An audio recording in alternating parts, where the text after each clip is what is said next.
Salam jumpa dan selamat bertemu saudara dan saudariku. Saya Oksianus Bukega. Pada kesempatan ini saya ingin membagi pengetahuan berkaitan dengan istilah eutanasia dan bunuh diri. Dua istilah yang memang selalu mendapatkan perhatian dalam kehidupan kita sehari-hari. Di dalam dunia medis, juga di dalam mimbar-mimbar ilmiah. Pada kesempatan ini saya ingin sedikit membagi pengetahuan kepada kita, supaya paling kurang kita bisa mendapatkan pengetahuan umum. Dan selebihnya kita bisa memaknainya, mencari pengetahuan yang lebih dalam kehidupan sehari-hari. Dan dalam pembahasan selanjutnya saya akan membagi beberapa bagian. Yang pertama pengantar singkat berkaitan dengan istilah eutanasia dan bunuh diri. Bagian kedua saya akan memberi pemahaman sedikit berkaitan dengan dua istilah ini, eutanasia dan bunuh diri. Dan bagian ketiga saya akan memberi pandangan gereja yang adalah berkaitannya dengan moral yang bisa memberi pencerahan kepada kita. Bagian pertama adalah pengantar. Paus Fransiskus pernah menegur salah satu tarekat di negara Belgia yang mempraktekkan praktek eutanasia dan melegalkan praktek ini mengikuti hukum yang dibuat di negara ini. Juga pada tahun 1992, di negara Belanda merumuskan undang-undang yang menyetujui aturan untuk mempraktikkan eutanasia. Dalam perumusan hukum Belanda ini melegalkan dan memberi syarat bahwa eutanasia boleh dilangsungkan dengan batas usia yang dalam kaitannya dengan penderitaan yang tak tergantungkan lagi. Sebenarnya eutanasia dan bunuh diri adalah dua istilah yang seringkali digunakan dalam kehidupan kita sehari-hari. Untuk lebih memahami dua istilah ini, baiklah kita langsung saja ke pembahasan. Kita mencoba lebih ke dalam lagi untuk melihat pengertian eutanasia itu sendiri dan juga bunuh diri. Kata eutanasia berasal dari bahasa Yunani, yakni eu, yang artinya baik, dan thanatos, yang artinya kematian. Secara harafiahnya adalah eutanasia adalah kematian yang baik, mudah, menyenangkan, dan terhormat untuk menghentikan penyakit yang dibuat oleh tangan dokter. Artinya bahwa merupakan tindakan yang disengaja diarahkan untuk mengakhiri hidup pribadi yang memiliki suatu penyakit yang berat yang tidak dapat dipulihkan lagi. Bisa dipahami sebagai suatu proses tindakan medis atau suatu proses kematian yang layak dan pantas yang dibantu oleh tim medis. Sementara bunuh diri dapat dipahami sebagai tindakan yang dilakukan akibat seseorang tidak mampu bertanggung jawab terhadap hidupnya sendiri, atau seseorang melakukan tindakannya untuk mengakhiri hidupnya karena tindakannya sendiri.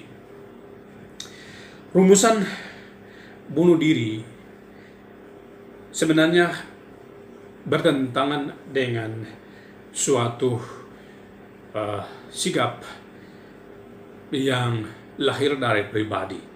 Karena itu berlawanan dengan dirinya dan suatu sikap kecondongan kodrati manusia. Karena itu dua istilah yang berbeda. Istilah eutanasia dan bunuh diri memiliki suatu istilah yang berbeda. Eutanasia dibantu oleh manusia untuk mengakhiri hidupnya, sementara bunuh diri adalah istilah di mana dimaknai sebagai suatu kondisi atau situasi di mana seorang melakukan tindakan untuk mengakhiri hidupnya. Pada bagian ketiga adalah penilaian moral gereja. Pada intinya bahwa eutanasia, bunuh diri, istilah eutanasia atau bunuh diri atau praktek manapun yang mengancam kehidupan manusia, dalam hal ini suatu pelanggaran berat pada hukum Allah. Karena kematian pribadi manusia yang disengaja secara moral tidak dapat diterima sama sekali. Apapun motif, sarana eutanasia dilangsungkan merupakan suatu catat hukum yang sama sekali tidak diterima oleh gereja. Eutanasia sebenarnya melawan martabat hidup manusia, nilai hidup manusia, dan kemanusiaan itu sendiri. Karena itu dalam hal ini, dalam bentuk apapun, gereja sama sekali tidak menerimanya. Sementara bunuh diri juga suatu tindakan yang melanggar otonomi diri manusia. Karena itu dalam hal ini orang tidak bisa kehilangan harapan untuk mau menerima dirinya sebagai pribadi manusia. Karena itu dalam keadaan apapun, gereja tetap menghormati, gereja tetap memiliki, mencintai martabat manusia itu sendiri.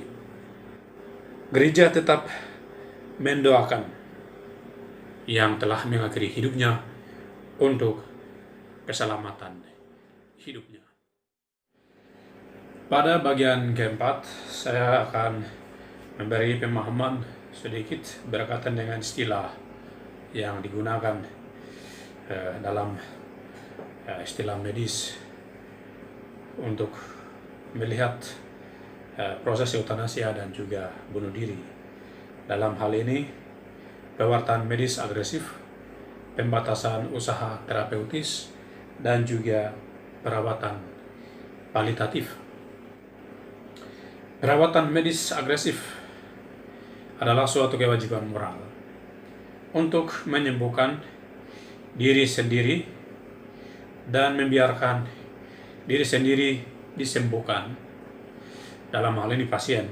Karena itu pewartaan medis agresif dapat dipahami bahwa suatu pelayanan medis dipandang secara objektif tidak ada gunanya lagi untuk memulihkan kesehatan. Sementara pada pembatasan usaha terapeutis adalah penolakan yang disampaikan oleh pasien atas sejumlah pengobatan yang dipandang luar biasa dan suatu tindakan atau suatu situasi dan tindakan dokter yang menolak prosedur-prosedur penyembuhan atau pengujian diagnosis yang lebih menyebabkan gangguan-gangguan daripada manfaat. Hal yang dapat dimengerti dengan pembatasan usaha terapeutis adalah keputusan untuk membatasi atau membatalkan suatu jenis sarana ketika dipandang ada suatu disposisi antara tujuan yang dihadapi dan sarana yang digunakan. Dalam hal ini, secara singkat, pada eutanasia, ada intensi untuk menyebabkan kematian, sedangkan pada pembatasan usaha terapeutis ada pengakuan keterbatasan kita di hadapan penyakit dan situasi yang dihadapi. Sementara pewartaan palitatif dalam kaitannya dengan eutanasia dan bunuh diri, dalam lebih fokus kepada eutanasia, pewartaan palitatif adalah suatu pendekatan yang memperbaiki kualitas hidup para pasien yang keluarga-keluarganya menghadapi problem yang berhubungan dengan penyakit yang mengancam hidup, melalui pencegahan dan perendahan penderitaan, melalui identifikasi dan penilaian yang tepat dalam mengatasi penyakit dan problem-problem lain secara fisik dan psikologis dan spiritual. Kedokteran palitatif tidak secara perpanjangan hidup, mencari perpanjangan hidup melalui kengototan medis, dan juga tidak memperpendek melalui eutanasia, tetapi semata-mata menghormatinya dan menemaninya sampai akhir hidupnya. Atau dalam hal ini tidak bisa diintervensi oleh tim medis, maka penyakit yang diderita pasien tetap ditanggungnya dan secara wajar dan pantas mengakhiri hidup.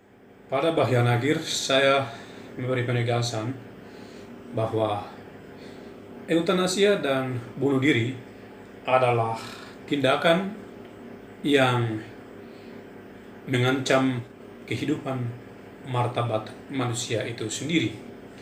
Karena itu, mengikuti penilaian-penilaian moral yang ada dan juga pewartaan gereja, maka tindakan untuk mengakhiri hidup melalui eutanasia tidak diterima oleh gereja. Juga untuk tindakan memilih hidup dengan cara membunuh diri juga tidak bisa diterima, karena martabat hidup manusia atau kehidupan, hakikat kehidupan itu sendiri adalah suatu anugerah dari Tuhan yang perlu dihormati, perlu dimaknai dalam kehidupan sehari-hari. Tetapi sebagai kewajiban bagi gereja untuk mereka yang memilih mengakhiri hidupnya, senantiasa didoakan untuk mendapatkan keselamatan hidupnya. Untuk itu, untuk mengantisipasi praktek-praktek semacam ini, maka yang rentan adalah kaum muda, orang muda, dalam hal ini orang muda Katolik. Maka penting untuk memaknai pilihan-pilihan untuk menghidupi atau menjalani kehidupan. Karena itu, ketika mengalami masalah untuk mengakhiri hidupnya, pada saat yang sama tindakan yang dipilih adalah melanggar hukum Allah atau melanggar kodrat manusia itu sendiri. Sebagai orang muda, ketika mengalami masalah dalam relasi dan dalam sikap hidup untuk mengakhiri hidupnya karena hamil atau dihamili dengan menghilangkan nyawa manusia, dibantu oleh sesama manusia, atau meminta medis untuk mengakhiri hidup untuk pribadi sendiri atau untuk janin, dalam hal ini tidak diterima, atau dalam hal ini sudah melanggar hukum Allah sendiri. Karena itu konsekuensi akan ditanggung oleh diri sendiri. Juga bagi kalangan publik atau khalayak umum, bahwa tindakan eutanasia dan bunuh diri adalah tindakan yang melanggar hukum Allah, hukum kodrati, dan juga hukum pribadi manusiawi itu sendiri. Karena itu marilah kita menciptakan suasana yang baik untuk mencintai, menghormati diri kita sebagai martabat, sebagai manusia yang luhur, juga kehidupan sebagai anugerah yang diberikan oleh Allah secara cuma-cuma untuk kehidupan kita di dunia ini. Itulah penjelasan singkat, kurang dan lebihnya boleh dipahami, dan pada akhirnya saya mengakhirinya untuk pembahasan kali ini. Nanti pembahasan untuk topik-topik yang lain kita akan berjumpa lagi pada kesempatan yang berbeda. Sekian dan terima kasih. Semoga bermanfaat. Tuhan memberkati kita.